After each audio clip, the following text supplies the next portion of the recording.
Okay. I think I'm back up here. Apologies to anyone who was on that last live stream. That was, for whatever reason, an epic internet fail. I think I was cutting out quite a bit in and out of it. So let's just try this again. I'm going to start from the beginning and kind of go through what is going to be just a training and nutrition chat about kind of how I've been structuring things and doing things for weeks 2 and weeks 3 of my build up for a Transcontinental Run project where I'm going to be running from San Francisco to New York in this fall. So just a bit of an intro to kind of get things rolling here is just some of the questions, some of the inquiries that I've gotten after the first one, after some of the initial kind of announcements that I've been doing this and that sort of stuff. Is there tends to be the big question that people typically have, or a question I see quite a bit or quite often, is like, what are your expectations? Or, what are you trying to do? What are you targeting here? And the reality is that this is something so different from what I've done in the past that it's hard to know. Like, I could be really, really good at this type of thing where you're running a lot slower than I typically do for a single day ultra marathon, but I have to get up and do it over and over again for weeks on end, or I could be really bad at it. So there's a wide range of potential outcomes, which is maybe a little different than, say, if I was training to do a flat 100-miler. There's some precedent there. So I think it's just a little easier to make a tighter prediction for something like that versus something like this for me specifically, since this is a really big leap into something different.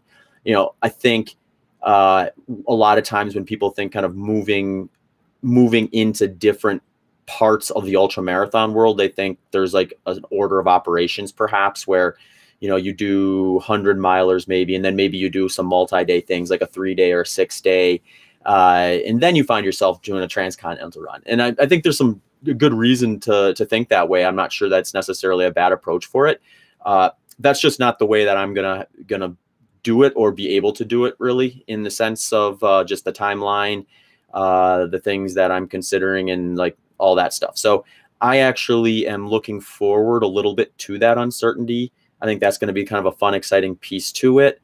Learning some of this stuff along the way during the training, making changes as necessary, and hopefully narrowing that channel of potential outcomes as much as possible between now and the start through some training simulations and things like that, as well as just talking to people who've done it before. I mean, one thing I've been really fortunate with is I've had the opportunity to talk to a ton of people who've done it, a ton of people who've, including Pete Kostelnick, who has the record. So that's like the high bar, right? And there's people who are just like, did it as an experience and were maybe a little more average in terms of how many miles per day they covered and kind of how those different things ranged and what their experiences were like, as well as talking to some of their crew, which has been really informative, because I think what oftentimes maybe gets overlooked with some of these big projects like this is how much is going on behind the scenes with people helping out, whether it's the person managing the RV or the person who's handing me water and fuel and things along the way, and all that sort of stuff. So I've been really fortunate that the folks I've reached out so far that I wanted to talk to, that I was familiar with, have been excited to talk to me, as well as folks have reached out that I had not thought of at first glance, that were like, hey, I'd love to chat about this. And I think that information has been invaluable so far. There's been a lot of things that have been highlighted in my mind that, had I not known about before, I'm sure it would have costed me time out there. So I'm going to continue to do that over the next 8-ish weeks or so as I get closer to that kind of September timeframe when I'm going to start this. But in terms of my expectations, I'm really open-minded to it. I mean, in a perfect world, would I love to try to take a swing at Pete's record? Absolutely. Do I think there's maybe a chance that I could potentially be good enough to do that? Yes. Is it a guarantee? Absolutely not. So that's about all I have in terms of information on that at this point. I think as these live streams progress, maybe we'll get a little bit of a closer look at something like that as I'm able to kind of build out some of the simulations and some of those, what I would call like maybe seedlings to the simulations that I've done so far are just kind of helping me kind of inch a little closer to getting a glimpse into that sort of stuff. So let's jump into it. So I've got weeks 2 and weeks 3 to cover. I'm going to go through them one at a time in terms of just the specifics of what I did that week. Then I'm going to touch on some strength and mobility stuff that I've been implementing, as well as a little bit of a deeper dive into the nutrition from last time. Last time I kind of just shared my macronutrient ratios that I targeted for week 1. This time I'm going to share that as well as a sample day, so you kind of have a glance into maybe what makes up at least one of those days. I would look at it just as that it's a single day within the context of that specific day. And with this type of a buildup, as you'll find out, there are days where I'm running over 36 miles. There's days where I'm running over 40 miles. There's days where I'm not running at all. So with that comes a little bit of variance with nutrition and things like that as well. So just keep that in mind as we go through that sort of stuff. All right, so week two. Week two was a total of 150 miles total. And that came in the context of 3 high volume days. Two of those high volume days was a simulation. I'll touch on that in a bit here. And then a speed work session. So I'm trying to keep some speed work in throughout the course of this, even though it's very non-specific to the intensity at which I'll be moving on the day of. But I do think that just that type of fitness is going to be useful from just a strength component, an injury prevention component. Fast running does promote form. It helps with form. It helps with efficiency in your economy, your running economy. So those sort of things I think I'm going to keep in place pretty much throughout. Obviously, I'm going to be paying a close attention to how my body's responding. I don't want to hurt myself in preparation either. So that's something I'll adapt a bit as things go along, but I plan to kind of keep something in that. So for week two, the speed session I did was a 5 by 3 minute hard interval session. And when I'm doing these kind of 3-minute intervals historically, usually if I can get to like a kilometer or just a little past a kilometer in that 3-minute interval stretch, I'm at a pretty good spot. I'm kind of developed in that system to the point where I'm ready to move on to something a little more specific towards the race intensity that I'm planning on doing for the single day ultras. So I was actually really pleasantly surprised with my 5 by 3 that I did on week two. The last 3 of those, I actually hit a kilometer almost exactly for those. So I didn't quite expect it to be that quick, just because I've been doing some longer, slower stuff, which tends to slow me down a little bit on some of these faster things historically. I have been doing some short interval sessions before this, so it's not like this is the first one I've done in a long time. I've done a few after I recovered from jackpot and kind of started focusing my training more structured for the Transcontinental Run. So maybe I shouldn't have been so surprised. The other thing that was worth noting is it's been getting pretty warm here in Phoenix. So if I get out early, it might be in the 80s, but it gets up to 100 pretty quick these last few weeks. So heat is going to be a variable that I'm going to have to deal with in some of the training, some of the simulations. That won't be nearly as big of a factor on project date, because it just won't be that warm when I start in September. Which will be nice. So I think there'll be some maybe benefits from that. In 2019, when I trained for 100-mile and 12-hour at the Pettit Center, that's an indoor facility that's kept at like 60 degrees. I did a ton of my race-specific training for that event in 100-plus degree weather. So I think there's some value to kind of maybe suffering a little more in the heat for training and then having that relief on event day, or in this case, project day. But again, that's a view of a single day event, and this is going to be likely a 6+ week project. So we'll see how that kind of plays out. The Transcon simulation for week two was day one. I did kind of 2 longer runs that were back to back, and more back to back than or more compressed, I should say, than a typical back to back. I didn't give myself a whole lot of time in between them, and I actually did some active things in between. So it wasn't like, do the first run, lay around for 5 hours, then do the second run. It was a 20.2 mile run in the morning where I averaged an 8-minute, 20-second mile pace. And then, I refueled, rehydrated. I went for a 3-mile walk, and then shortly thereafter went back out for another 20.2 mile run, which was at 8-minute and 40-second pace. So that was kind of day one of the first simulation. And then my big curiosity after that was just what is it going to feel like the next day. So I know what it feels like after I race an ultra marathon or do a long run, kind of what it's going to feel like the next day.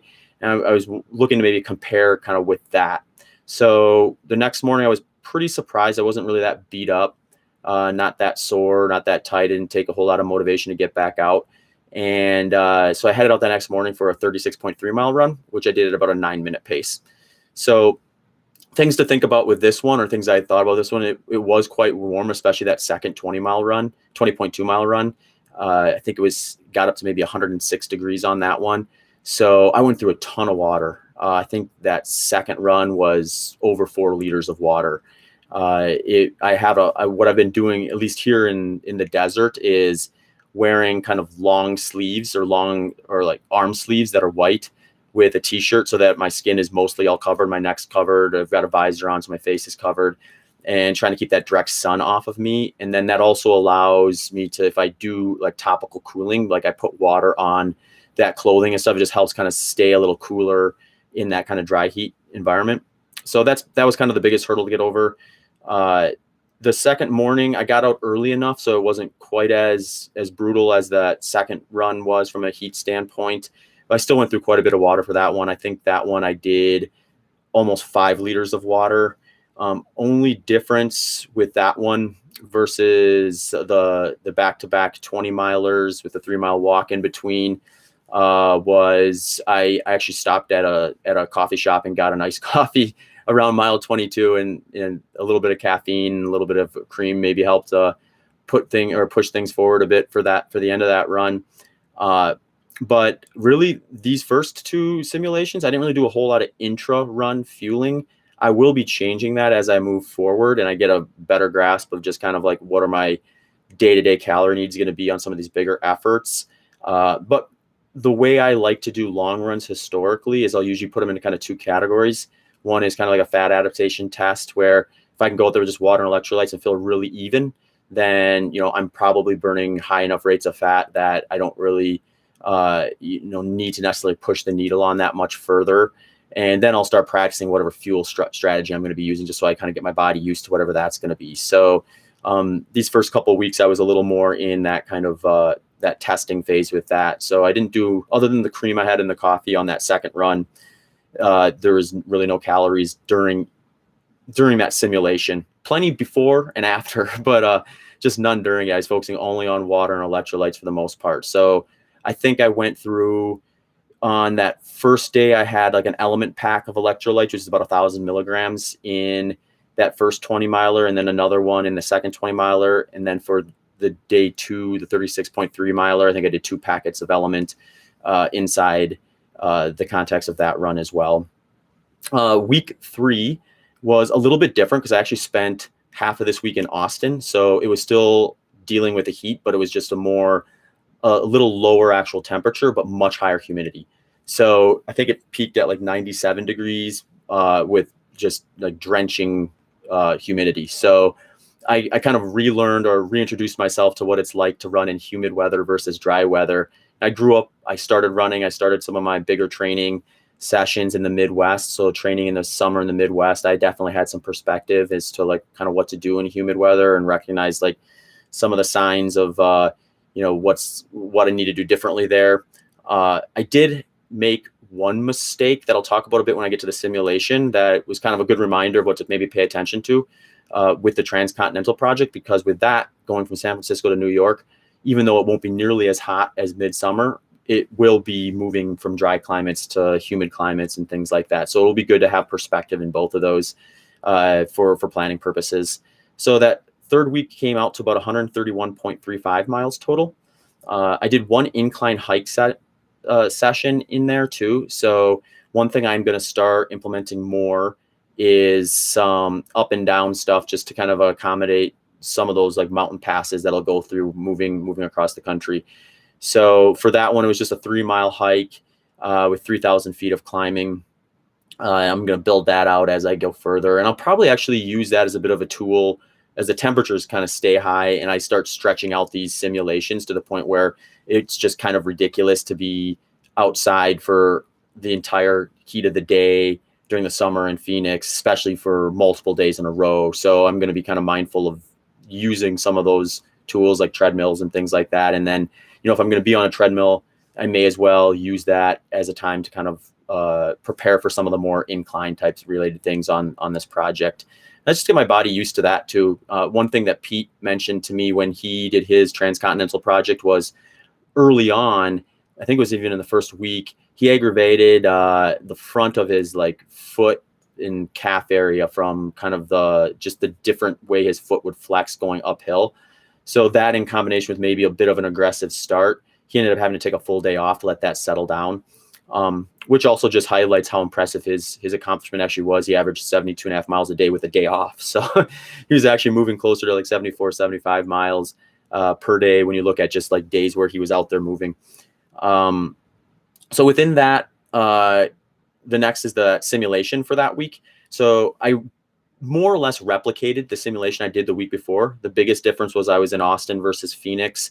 I like to do kind of 2 simulations at least in a row where they are like fairly similar, at least in distance and time. So I can sense like if I'm making any progress, or if I make a mistake, or if something goes well or goes bad, I can kind of retest it and get a second look at it and just see kind of how I'm developing without adding too much extra stress, which could make the experience feel differently. So I did that same structure of that first day, kind of splitting the run up into 2 with a very tight window in between.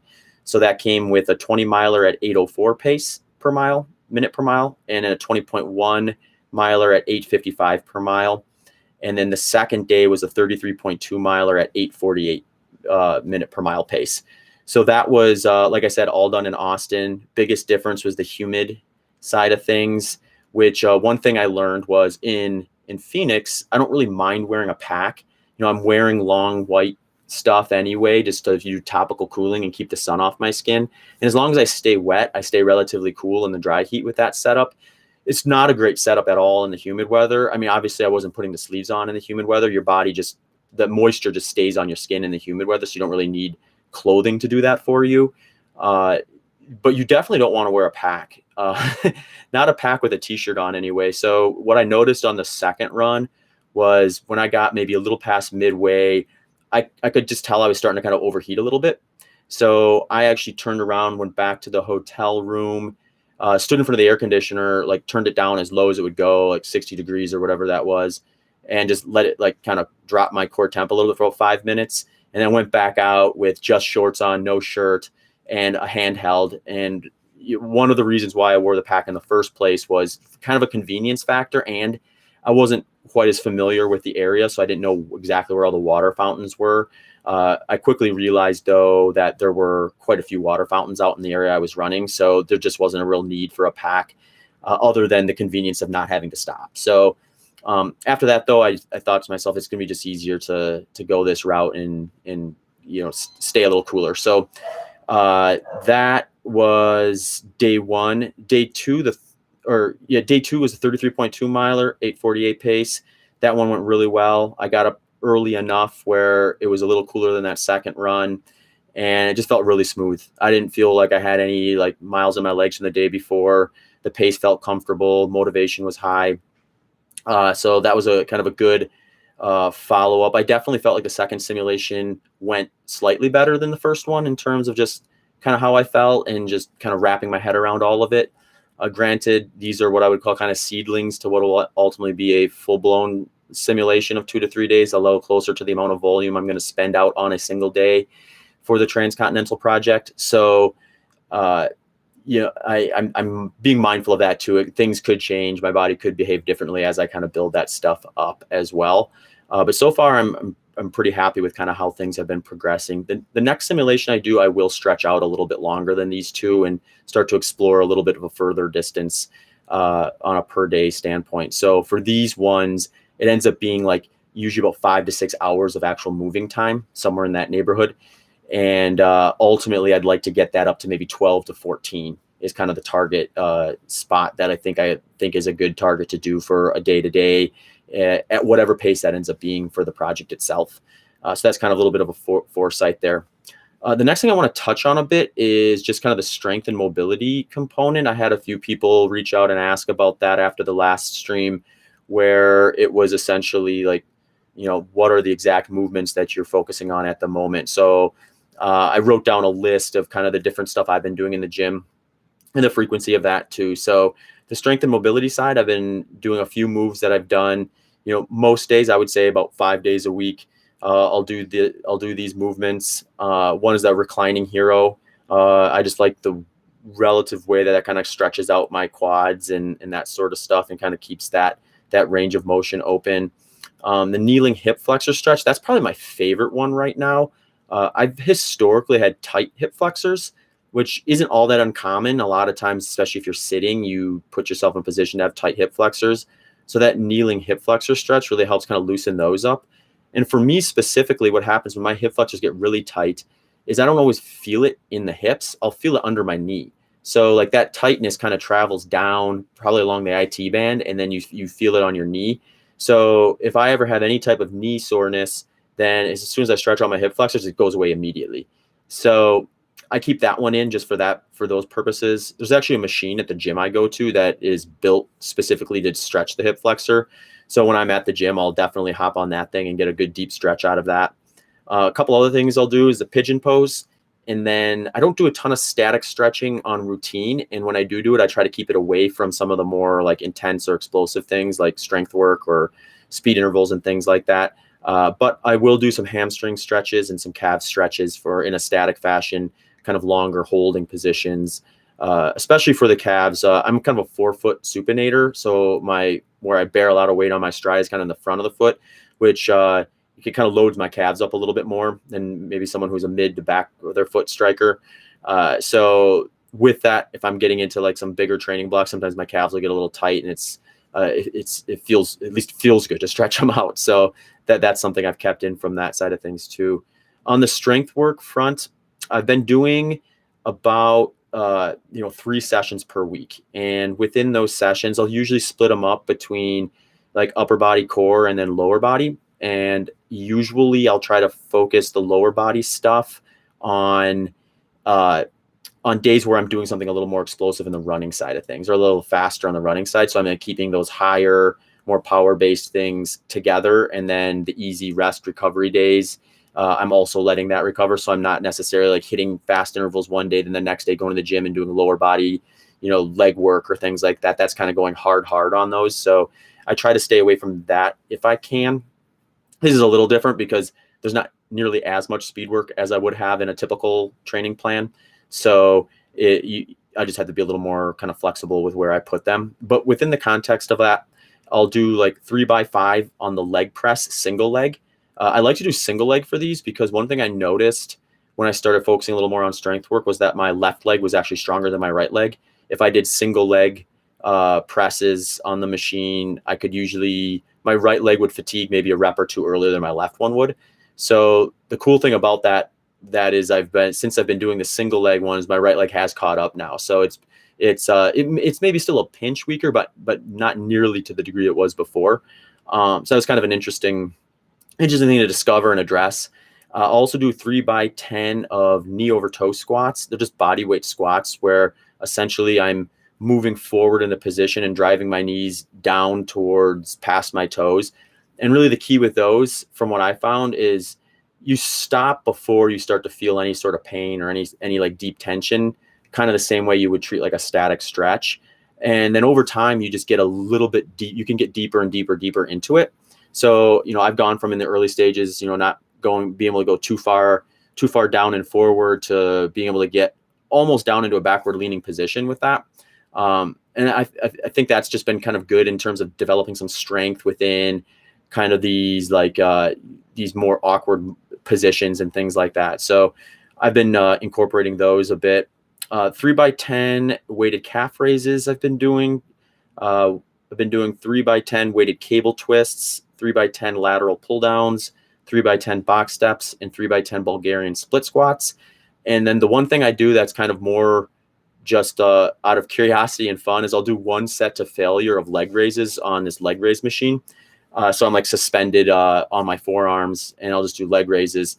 And I got kind of interested in this with Dr. Ted Naiman's kind of like single set to failure approach. I was just curious, like if I do this consistently, like a few times a week, usually I'll do 2 to 3 of these 1 set to failures on that per week. And I've been doing it now for a couple of months. So it's been kind of fun just to see like how that progresses versus maybe something else. And I went from peaking out at around like 40, 45 to now I can pretty consistently get 90. And on one case I got up to 100 But I'm pretty sure the time I got up to 100 was because I just had like a huge cup of coffee right before I went to the gym that morning. And I think that maybe just gave me a little more of a pop for that particular setting. But that's been just kind of a fun exploratory one. I'm not sure that I'm doing myself any favors with it or not, but just the curious side of me having a little bit of fun in the gym with that one.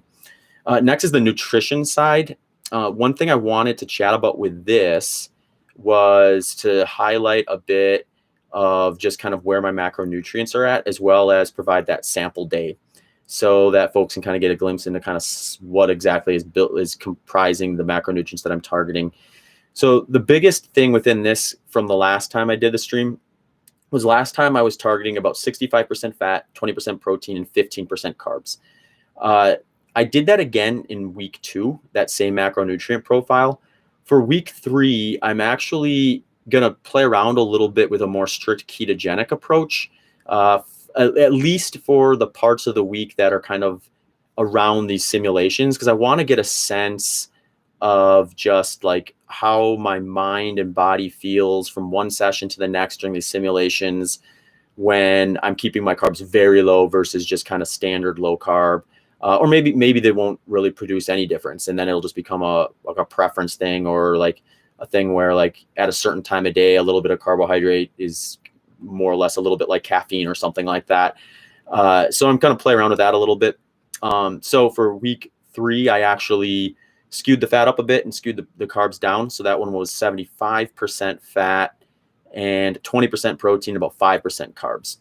And what I noticed, because what I noticed during the simulation was I did feel like I was maybe less distracted by like just the length of things. So like one thing I tend to find is there'll be certain like long runs and things like that where you have a little bit of a harder time being in the moment versus constantly thinking about, okay, I got to get to here. I got to get to here. It's almost like a little bit of anxiety about trying to get it done.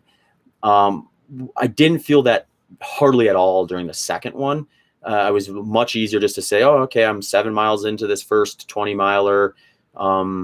This is fun. This is enjoyable. A little more kind of steady, even. It's hard to tell whether, I mean, that's possible that it was just because I was running in Austin versus Phoenix. So it was a lot more newness, a lot less repetitive routes that I've done a bunch of times. So it's definitely something I'm going to continue to play around with to see if that continues to be the case, or if that's something that was just another variable that I'm not accounting for, or that is unrelated to being generally low carb versus a little more strict ketogenic. But on top of that, a sample day. This day, I believe, was in the context of a 12-mile easy run in the morning, a 5-mile easy run, and a strength session in the afternoon. And it came out to, in the morning, I had a cup of coffee with 2 scoops of S Fuels Life powder and an S Fuels Life protein bar.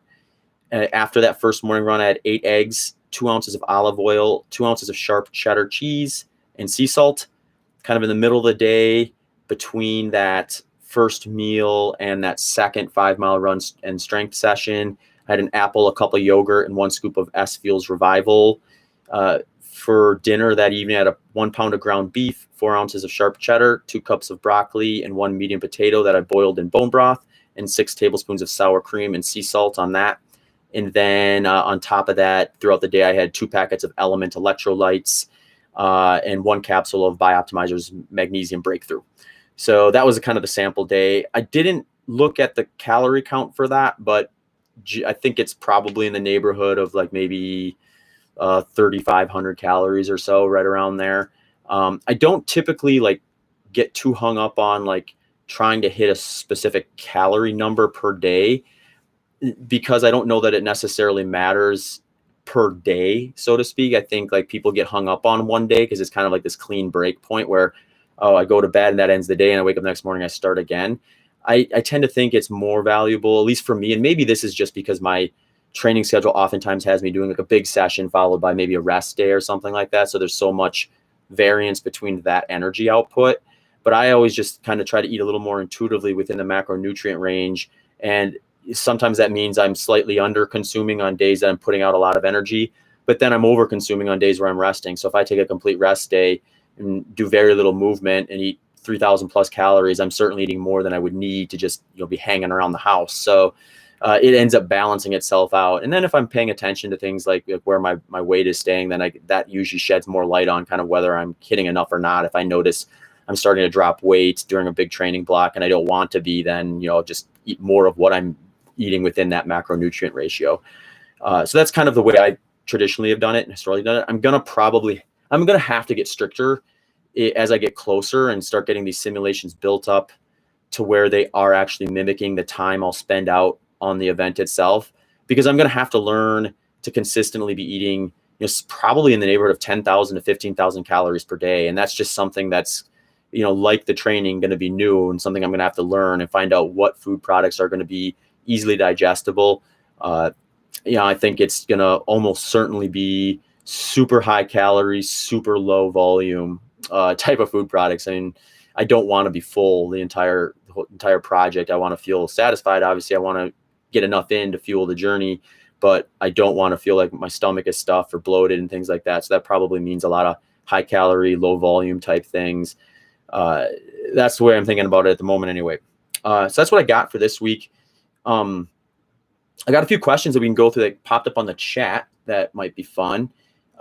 Chris asked, have you looked at using alpha-1 HRV measurement to determine aerobic threshold? Looks promising, can be recorded in real time. Yeah, I've seen some of the stuff with that. Some of the smart watches and like GPS units are getting much more accurate, at least for me, in terms of predicting like your aerobic threshold or your lactate threshold numbers and things like that. And essentially what they're doing is they're pooling it. I'm not sure about the alpha-1, Chris. I haven't used that one. I'm not familiar with it. But the stuff I've used, I'll use like a Coros Apex or a Coros Vertex. And what their program does is it just basically develops a pool of all your workouts. And it's basing a lot of it off of pace and heart rate. And it uses that to kind of like give you these target ranges.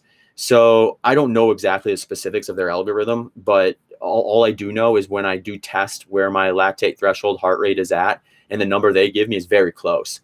It's like within a beat per minute, at least it has been. And some of that might just be the relative amount of workouts it has access to from that I've done in the past, that it's able to get more accurate as it gathers more information. That's where I'm at with that sort of stuff. Also says, could milk kefir be used as a high density mobile food that you could use? Yeah, I think dairy in general is going to be something that I'm going to lean on quite a bit, because like just basically anything that gets cooked or made, if I can add like heavy cream to it, or if I decide to like make like a high fat protein smoothie or something like that, like heavy cream and dairy is going to be a way to really boost the calorie count of that up, and things like that. So I've been having a fair bit of dairy in my diet just generally the last half year or so. So it's less of a concern. I've been doing a fair bit of fermented stuff too, like yogurts. I've started making my own kefir a bit. I've got to get that batch back going. I haven't made any for a couple of weeks yet, but those are all things I'm definitely going to probably use on the project itself. I'll probably step away from making it myself on the project and just buy it for that. But these are all things that I think would be great tools for it. Dan asked, farm fresh whole milk has changed my life.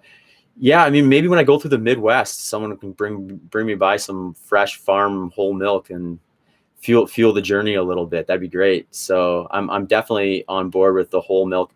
Actually, that was one thing that I introduced a little bit more of while I was in Austin, just because it was a little easier, living out of a hotel, just to have like a quart of whole milk in the fridge. And then, between sessions, having a glass of that, or after a session, having a glass of that was an easy way to get in some calories, in a pretty easy to, consume, liquid is a easy way to get in a lot of calories. So, definitely heading that direction. Let's see. One other question. You mentioned your weight on Nick Bear's podcast. What is the difference in body weight and body fat percentage on race day compared to off season? Yeah, it's a good question. So, I haven't consistently enough tested body fat to really know exact numbers. And there's so many different ways to do it. you kind of need a fairly you may even need the same machine if you're doing like say DEXA scans, which are going to be like probably the most accurate way to test body fat and muscle distribution and things like that. So what I do know is I'm typically going to gain probably somewhere in the neighborhood of 2, 3, maybe 4 pounds after a goal race. And that's somewhat intentional. Usually when I'm at race weight, it's, after a really big buildup where I might be running, 150 miles a week for a stretch. I'm at where I find a pretty good power weight ratio for the intensities that I'm doing for like 100 miles and things like that.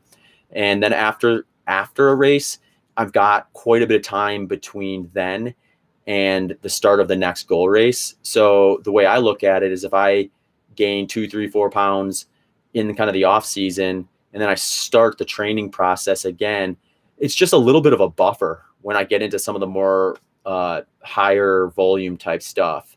So to a degree, when I'm really training hard, I've kind of got this reverse situation from what I think like a lot of people look at with nutrition, where, if someone's trying to lose weight, they're trying to find ways to limit the calories they're taking in.